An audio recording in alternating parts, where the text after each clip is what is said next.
কাৰ্বি আলঙত বাস কৰা অনা কাৰ্বি বা যিসকল কাৰ্বি আলঙৰ স্থায়ী লোক নহয় তেওঁলোকক নিজৰ মাটিৰ পৰা উচ্ছেদ কৰিব লাগে বুলি বহুদিনৰ পৰা এটা দাবী আছে। কিন্তু গুৱাহাটী উচ্চ ন্যায়ালয়ে এটা ইণ্টাৰিম জাজমেণ্ট দিছে যে বৰ্তমান আমি তেওঁলোকক এভিকশ্যন কৰিব নোৱাৰোঁ। কোৰ্টৰ এগেইনষ্টতকৈ এভিকশ্যন কৰাটো সম্ভৱ নহয়, কিন্তু স্বাভাৱিকভাৱে এছাম লোকে এইটো বিচাৰিছে যে ইমিডিয়েট এভিকশ্যন হ'ব লাগে। এই ক্ষেত্ৰত আমৰণ অনশন কৰি আছিলে। যেতিয়া স্বাস্থ্যৰ অৱনতি ঘটিলে আমি তেওঁলোকক গুৱাহাটী মেডিকেল কলেজলৈ লৈ আহিলোঁ। তাতে এটা বাতৰি কোনোবাই উলিয়াই দিলে যে আমি তেওঁলোকক গ্ৰেপ্তাৰ কৰিছোঁ। কোনো গ্ৰেপ্তাৰ কৰা হোৱা নাই, চিকিৎসাৰ কাৰণে অনা হৈছিল।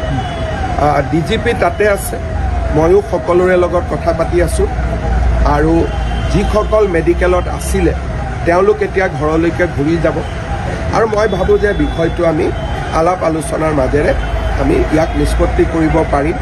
কাৰণ হাইকোৰ্টৰ ৰায় এটাৰ বিপক্ষে আমি কিবা এটা কৰিম বুলি ক'লেও কৰিব নোৱাৰোঁ, কিন্তু আমি একেলগে হাইকোৰ্টত কথাটো আলোচনা কৰিব পাৰোঁ বা এক্ৰছ দ্য টেবুল বহি আমি আলোচনাও কৰিব পাৰোঁ।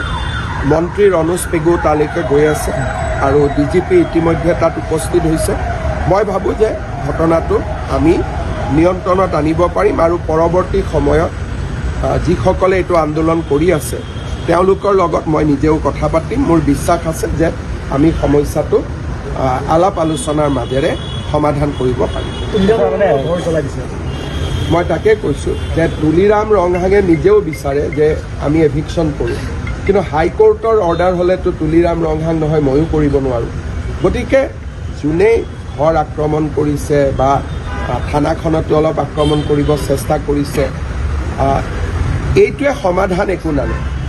বৰঞ্চ কালি যেতিয়া হাইকোৰ্টে গম পাব যে আমাৰ অৰ্ডাৰ থকাৰ পিছতো কোনোবাই আমাৰ অৰ্ডাৰটো ভায়লেট কৰিবৰ কাৰণে জবৰদস্তি কৰিছে, তেতিয়াতো হাইকোৰ্টৰ আৰু বেছিহে খং উঠিব।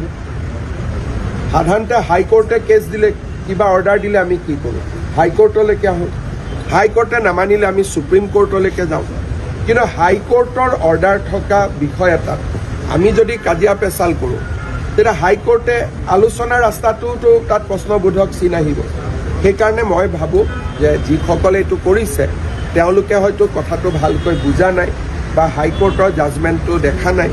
এতিয়া DGPয়ে তেওঁলোকৰ লগত কথা পাতি আছে, ময়ো কথা পাতি আছোঁ। মই ভাবোঁ যে ৰাতিৰ ভিতৰতে পৰিস্থিতি নিয়ন্ত্ৰণত আহিব।